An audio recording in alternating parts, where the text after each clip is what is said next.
एक ऐसे व्यक्ति जो बचपन में एवरेज स्टूडेंट से भी कम मार्क्स लाया करते थे। एक ऐसे इंसान जो 21 साल तक तो बिल्कुल ठीक थे, एकदम सही सारे अंक चल रहे थे, लेकिन 21 साल के बाद उनकी जिंदगी पलट गई। उनकी जिंदगी में ऐसी बीमारी आ गई, उन्हें ऐसी बीमारी लग गई जिसकी वजह से उनके हाथ पैर, उनकी पूरी शरीर ने काम करना बंद कर दिया। उनका सिर्फ दिमाग चल रहा था।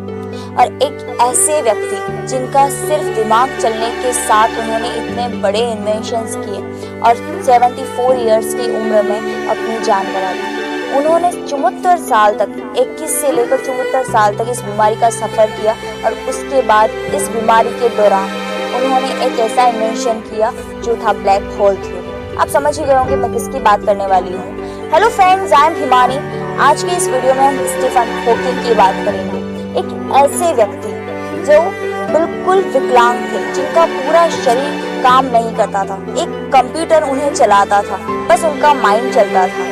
और 21 साल की छोटी सी उम्र में उन्हें ये बीमारी लग गई थी, फिर भी उन्होंने ब्लैक होल थ्योरी का इन्वेंशन कर दिया। तो हमारे पास तो सारे ही अंग सही सलामत हैं। तो ये स्टोरी, ये उनकी जीवन कथा आपको बहुत मोटिवेट करेगी और इससे आपको लगेगा कि हमारे पास तो सारे अंग भगवान की दया से, तो हम क्यों नहीं कर सकते। 8 जनवरी 1942 को स्टीफन हॉकिंग का जन्म हुआ था। हालांकि वे एक अच्छे शिक्षित परिवार में पैदा हुए थे, लेकिन उनके परिवार में आर्थिक व्यवस्था ठीक नहीं थी। द्वितीय विश्व युद्ध का समय उनकी आजीविका अर्जन के लिए उनके लिए बिल्कुल भी सही नहीं था। इसीलिए वो कैसे भी करके एक सुरक्षित जगह पर पहुंचना चाहते थे और उनका पूरा परिवार ऑक्सफोर्ड आ गया। आपको ये जानकर अचरज होगा कि जो महान स्टीफन हॉकिंग आज इतने ब्रह्मांड विज्ञानी है कि उनका स्कूली जीवन इतना बड़ा नहीं था। वो स्कूल में अपनी क्लास में एक एवरेज स्टूडेंट से भी कम मार्क्स पाने वाले बच्चे थे, किंतु उन्हें बोर्ड गेम खेलना अच्छा लगता था। उन्हें मैथ्स में बहुत ज्यादा इंटरेस्ट था, यहाँ तक कि वो मैथ्स के इतने इक्वेशन सॉल्व करते थे कि उन्होंने दूसरे इलेक्ट्रॉनिक्स छोटे छोटे आइटम्स को लेकर एक कंप्यूटर का इन्वेंशन कर दिया सिर्फ 11 साल की उम्र में। 11 साल में स्टीफन स्कूल गए और उसके बाद यूनिवर्सिटी कॉलेज ऑक्सफोर्ड चले गए। हालांकि उन्हें मैथ्स में इंटरेस्ट था, बट ऑक्सफोर्ड यूनिवर्सिटी में मैथ सब्जेक्ट प्रेजेंट नहीं था, तो उन्हें फिजिक्स लेनी पड़ी। ऑक्सफोर्ड के लास्ट ईयर में उन्हें पता नहीं कुछ अलग सा लगने लगा। ऑक्सफोर्ड के लास्ट टाइम पर उन्हें सीढ़ियाँ चढ़ने में प्रॉब्लम होने लगी। धीरे धीरे उनको बहुत सारी चीज़ों का प्रॉब्लम होने लगी, उन्हें लिखने में प्रॉब्लम होने लगी और ये प्रॉब्लम जितनी बढ़ती गई तो अब उन्हें बोलने में भी प्रॉब्लम हुई।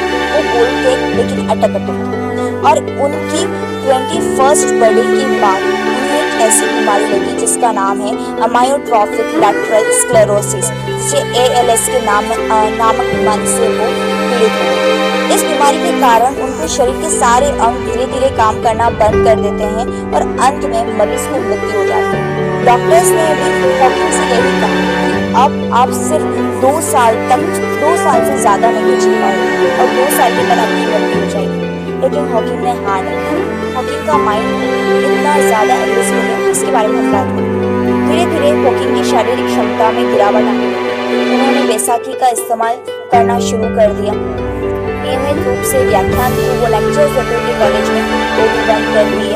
उनके शरीर के सारे अंग धीरे धीरे काम करना बंद हो गए और अब वो जिंदा लाश बन गए। लेकिन हॉकिंग ने विकलांगता को अपने ऊपर हावी होने नहीं दिया। उन्होंने अपने शोध कार्य, जो उनका रिसर्च वर्क था और अपनी जो नॉर्मल जिंदगी थी, उसको बिल्कुल भी रुकने नहीं दिया। हॉकिंग ने ये कहा कि जब मेरी बीमारी का पता चलने से पहले मैं जीवन से बहुत ज्यादा उब गया था। ऐसा लग रहा था कि अब कुछ भी करने लायक नहीं रह गया है। जब हर किसी ने आशा खो दी, तब स्टीफन अपने अटूट विश्वास के दम पर और अपने प्रयासों के दम पर इतिहास लिखने की शुरुआत कर चुके थे। उन्होंने अपनी अक्षमता को बीमारी को वरदान के रूप में लिया।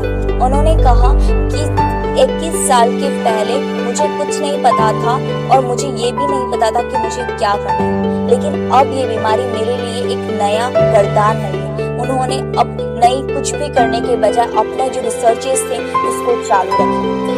यही चीज हमें हॉकिंग से सीखनी चाहिए कि उन्होंने जब दूसरों का विश्वास टूट गया था कि अब क्या कर पाएगा एक ऐसा इंसान जिसके बिल्कुल हाथ पैर कुछ भी काम नहीं कर रहे हैं, जो परमानेंट व्हील चेयर पर बैठा हुआ है, वो कुछ क्या कर पाएगा।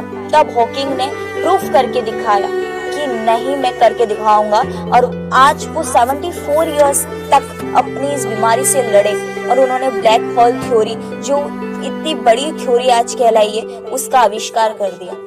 तो हमारे पास तो सारे अंग प्रेजेंट है, हमारे सारे बॉडी पार्ट्स भगवान की दया से सही सलामत है, तो हम क्यों नहीं कर सकते? उठो, जागो, मेहनत करो, यही टाइम है। टाइम चला जाएगा, कुछ नहीं होगा, बस मेहनत करो और करते जाओ और सीखो स्टीफन हॉकिंग से। बीमारी हमारे शरीर को कमजोर कर सकती है, लेकिन हमारे मन को, हमारे विश्वास को कमजोर नहीं कर सकती है। तो उठिए, मेहनत कीजिए, क्योंकि आपका माइंड आपके साथ है। और यस, वीडियो अच्छा लगा हो तो लाइक कर दीजिए, अपने फ्रेंड्स को जरूर शेयर कीजिए जिनको इनकी जरूरत है, अगर जो निराश होकर बैठ चुके हैं। एंड यस, ऐसे ही तरह के वीडियोस देखने हैं, ऐसे मोटिवेशनल वीडियोस मेरे चैनल पर मिलेंगे आपको, तो प्लीज चैनल को जरूर सब्सक्राइब कर दीजिए। Thank you.